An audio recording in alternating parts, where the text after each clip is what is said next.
Over the past few weeks, we've discussed a lot about set theory and the various contributions given to it by Dedekind and Cantor. To remind you, in the first week we talked about how Dedekind was able to construct real numbers purely from sets. And on the other hand, we also saw Cantor's work, which threw a lot of light on what infinity is and helped us to understand it a lot better. And of course, the underpinning of all this was precisely the set theory that we are becoming familiar with over the course of this program.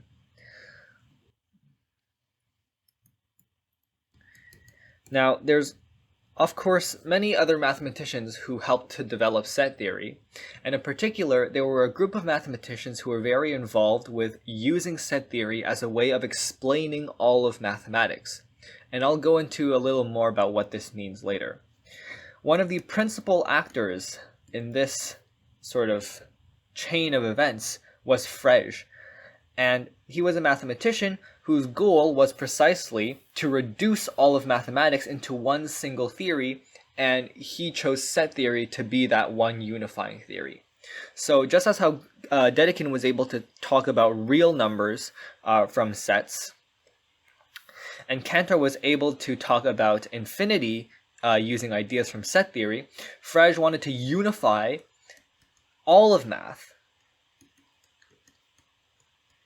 under the single banner of set theory.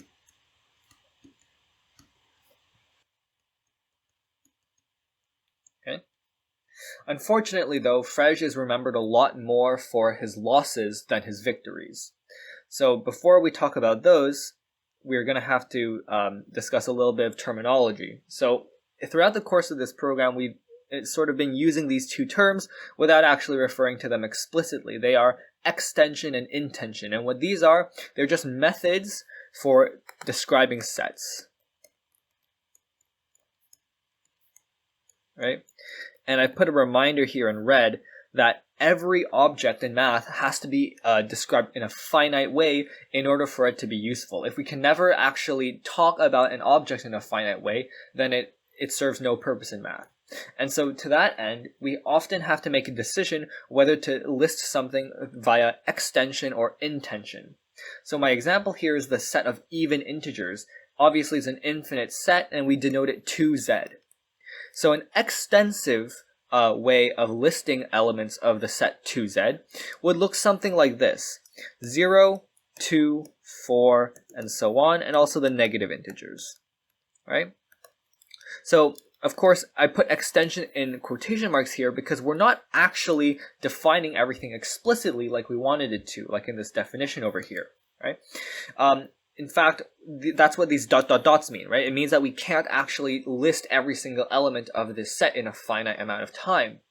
But this description, by explicitly naming some elements and hoping that the reader can pick up on the pattern, is a common way of referring to sets.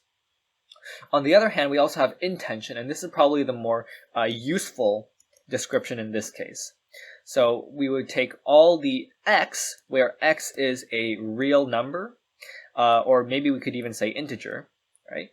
And x is even, right? And of course, here I'm using words, but if we were being very, very strict with a set theory, we might want to come up with a formula to describe this term x is even, okay? Of course, finite sets, there's no problem. Although an extensive definition may be cumbersome, so think about the set 0, 1, 2, right? An extensive representation would be x such that x is equal to 0, x is equal to 1, or x is equal to 2, right? An intensive definition might rely on a more cumbersome definition. So a pattern, for example, x is an integer between 0 and 1. 2, I mean. Okay. So again, those are the two ways we have really of describing sets in our set theory. And Frege's idea was to circumvent a lot of the problems of set theory and mathematics by taking all of these different fields of math and unifying them all under one single theory. So this is what math looked like sort of before set theory became a big player. And Frej's idea was to change up the structure a little bit and put math on a higher level here, but underneath it, underpinning all of mathematics, was the set theory that he hoped to develop. And a set theory in turn would have to be supported by logic. And sort of the idea behind all this is that there's nothing more basic than logic. So let's look at some of his achievements and his attempts to help create the structure that I've shown you above. The first thing that he did was he created the formal system for reasoning, and this is often referred to as a propositional or predicate calculus. We've discussed a lot about this already, actually. This is the idea of using truth tables and symbolic manipulation to be able to come up with theorems and prove them. And so really all this is about, this calculus word here, is not like the calculus you learn in high school. This is a way of describing how to use only symbolic manipulation to arrive at truth. And in theory, if a computer can do it, that would rule out all the human error in doing proofs. Of course, things are a lot more complicated than that, and that was mainly part of the reason why Frej ended up eventually failing to make this particular point as powerful as he wanted it to be. He also tried to explain exactly what a set is. This is another kind of concept that is doomed to fail, because if you're trying to create an entire system that is based on set theory, there are going to have to be some definitions that you will have to be able to circumvent. And in the case of set theory, the key definition turns out to be exactly that of a set. The last thing he did was rely heavily on the comprehension principle. And this is sort of where all the problems start to come up, and this is going to lead into our discussion of Russell's paradox, which is basically the thing that broke all of Frej's work. So the comprehension principle is just saying that we can create a set defined intensively with any given property. Remember, there's no problem with extensively defined sets. Every properly defined set extensively would just be a finite set. But when we talk about more interesting sets like the naturals or infinite sets like the real numbers, we usually have to rely on an intensive definition. And so these usually come of the form a set where x, you have a bunch of x, and x is a set with a property p. Okay, but this is obviously going to fail, because if you get any contradiction from using this and abusing this comprehension principle, you will end up destroying all of classical logic. And let's see why that's the case. So here we're going to assume that a contradiction is true. We're going to assume that one single contradiction in our logical system is true. We're going to assume that P and not P are both true. Of course, this also means that P and not P are also both false. And while that might seem a little incorrect to you, remember the whole point of this exercise is to show that if we accept something that is literally logically contradictory, then all of logic breaks. So to that end, let Q be any statement, literally anything you want. Okay? The thing that breaks all of logic if you accept a contradiction is that any statement is true. So to prove this, we're going to first ask ourselves two questions. Firstly, what is the truth value of the statement P or Q? Well, obviously, since P is true, the statement P or Q is also true. Okay? And the second question that we ask is, well, since P is false, right, then what can we conclude about this whole thing here?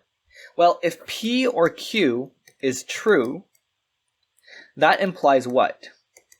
Well, it means that either P is true, right, Q is true, or both are true. Now, P is clearly false, so this cannot be the case, and this also cannot be the case. The only thing that we're left with is that Q must be true.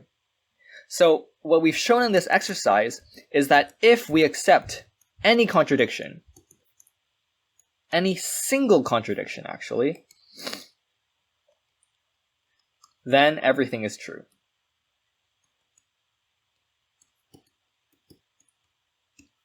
Okay?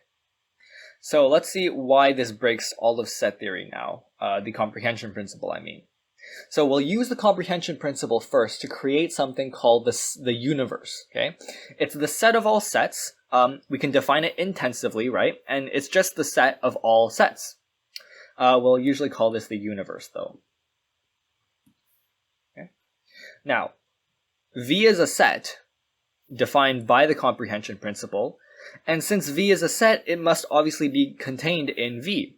And while this is not yet wrong, it is quite worrying, because we are not used to having sets contained in themselves. I mean, just think about what that implies. It means that we would have an infinite descending chain of sets contained in each other. In other words, there's no sort of smallest atomic set that would be found in this entire chain. It's not wrong, right? Just to be clear, it's not wrong yet, but this is actually the principle that ends up breaking all of set theory. Frege's set theory, at least. So again, let's use the comprehension principle, and we're going to create this set. Something that has this description may be a little familiar to you from our last meeting, where we discussed a set that proved that the power set was strictly bigger than the original set. Okay? So here's the set R. This is often called the Russell set, hence the name Russell's paradox. And it's just a set of all sets that are not contained in themselves. So in this case, it looks like from our definition, V is not going to be part of this. Okay. Here's a question. Is R contained in itself? Again, we have two cases. Either it is or it isn't. So let's explore the first possibility. If it is contained in itself, then R satisfies the property that is literally defined right here. So we must have that R is a set. Okay, fine, this is kind of useless. With R not in R. Oh, but we assumed that R was in R. So what we've just found is that R in R implies that R is actually not in R. And this is a contradiction. And we can't have that from our above discussion. So obviously it must be the case that it isn't in R. Well, again, you get a problem because then what do we have? Well, R is a set and R is not in R, which means it exactly satisfies the property of being in R. So we again have a contradiction. R not being in R implies that R is in fact in R. And so we have a contradiction again. So what's the big problem here? Well, the big problem is that the comprehension principle, which all of Frege's set theory basically relied on, is completely broken. It leads to something called the Russell paradox. That's exactly what we've discussed right here. Okay? Usually called Russell's paradox. Okay? And this was absolutely devastating for Frege. The little bit of history that's associated with this is that this thing was written up by Russell and given as a letter to Frege just as he was about to publish his major work on set theory. And so as we saw above, just because we have one single contradiction, it undermines all of set theory, and so the entire work was garbage. Literally nothing could be salvaged. Except we have two people, Zermelo and Frankel, who are mathematicians who are destined to sort of try and rescue the set theory that Frege worked so hard to come up with. Now, it should be mentioned that their goal was not exactly to rescue Frege's work. It was more to provide a set of rules for which all of set theory could play by. And so this is what we're going to call the ZF Axioms. Okay? What is an axiom? An axiom is a statement that we have to assume to be true. And while that sounds bad, the axioms are usually harmless enough that everyone can sort of agree that it's a good thing to have them. We're going to see the Zermelo-Frankel axioms. There are 9 of them, a 10th one if you consider something called the axiom of choice. And what these do is that they provide an underpinning, a logical underpinning, for all of set theory.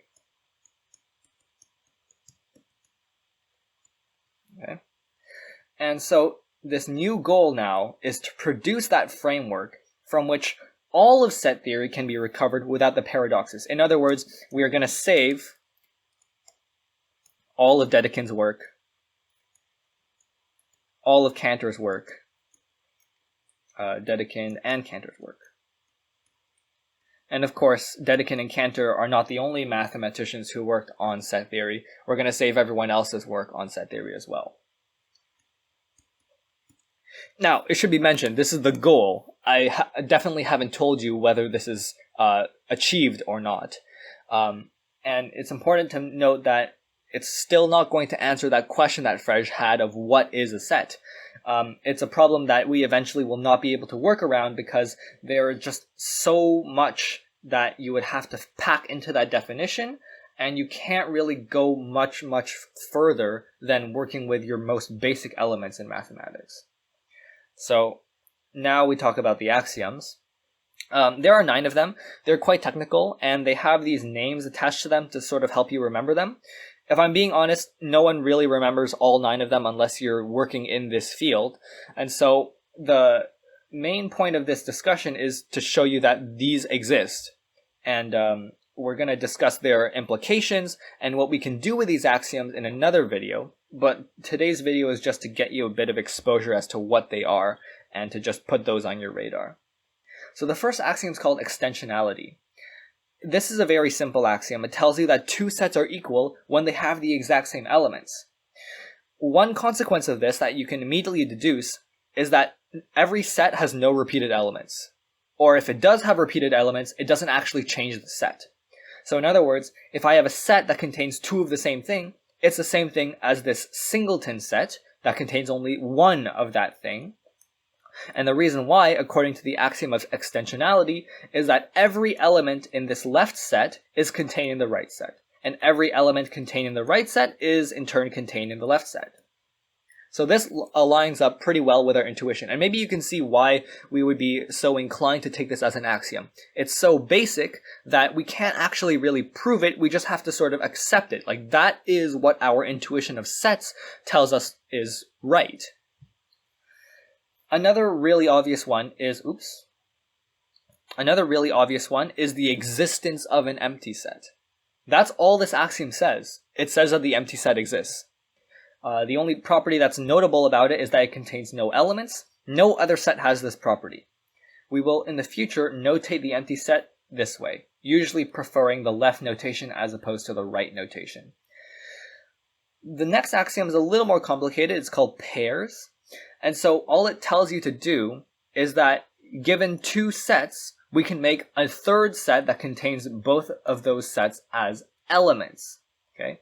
So to be more precise, this is not a union. Okay?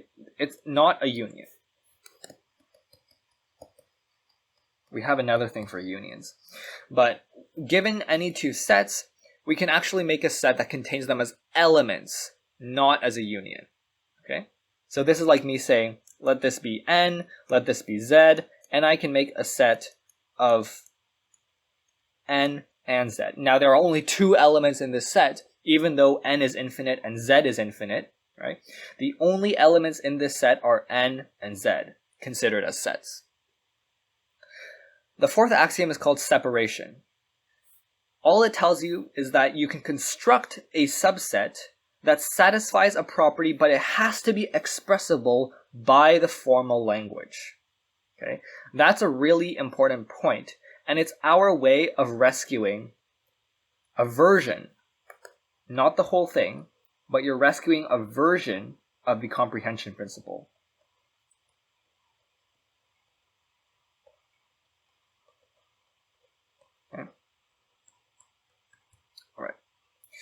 And the reason why this doesn't work now, if you're trying to come up with a Russell paradox again, is exactly this thing right here.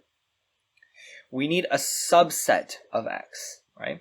So we have to be first given a set X. We can construct a subset of X that has any property expressible by the formal language. So it is actually totally possible to come up with a formula with a description of the Russell set. We can come up with a formula that says all of this.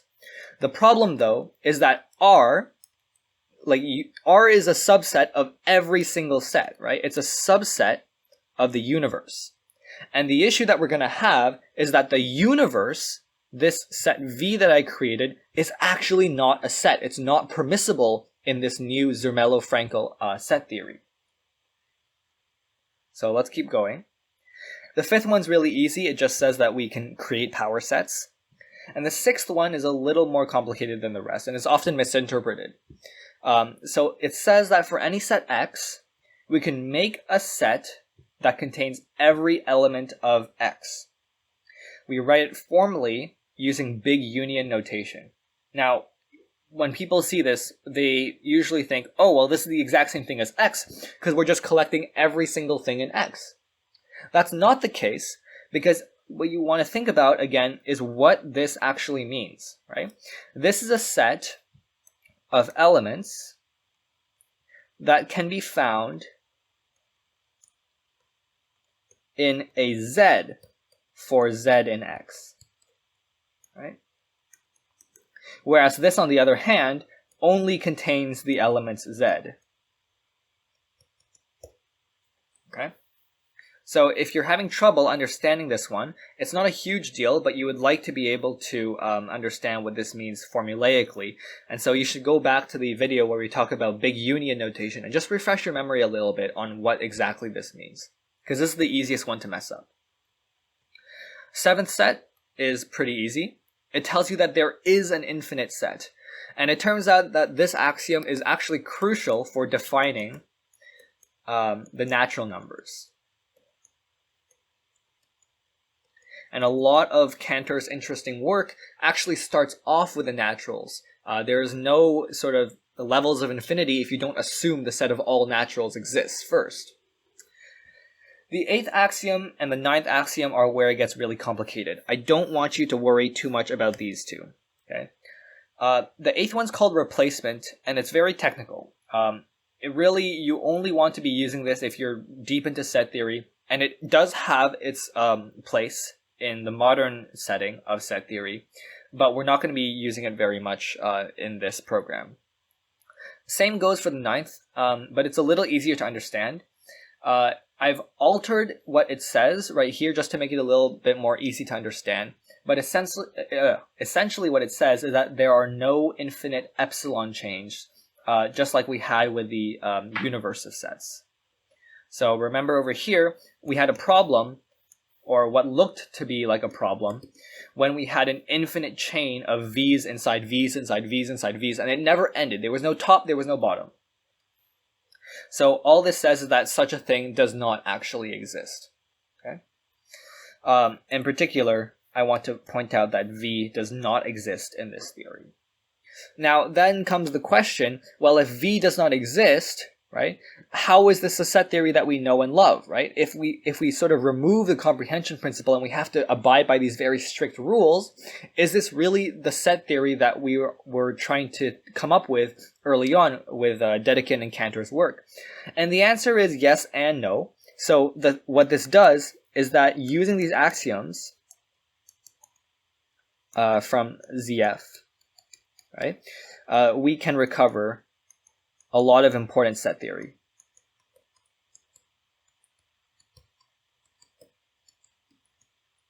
Right? However, we have to sometimes give up something. We have to give up some intuitive notions of sets,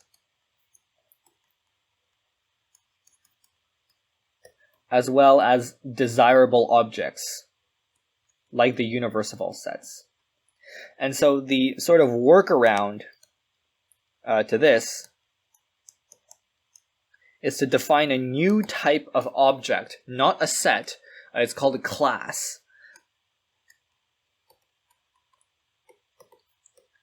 And it's just any object that satisfies the comprehension principle.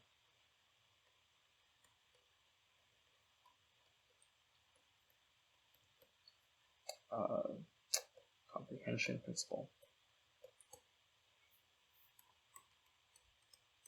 Okay.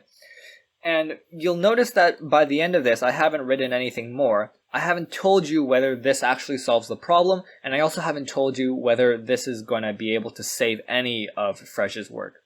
That is actually something that we're going to talk about next time. The last thing I want to mention is that there is a 10th axiom. However, this one is a toughie. It's not so hard to understand as much as it is, it has very bad implications for all of mathematics. This is called the axiom of choice. And we'll talk about it more in our live session next week, as well as in the next video.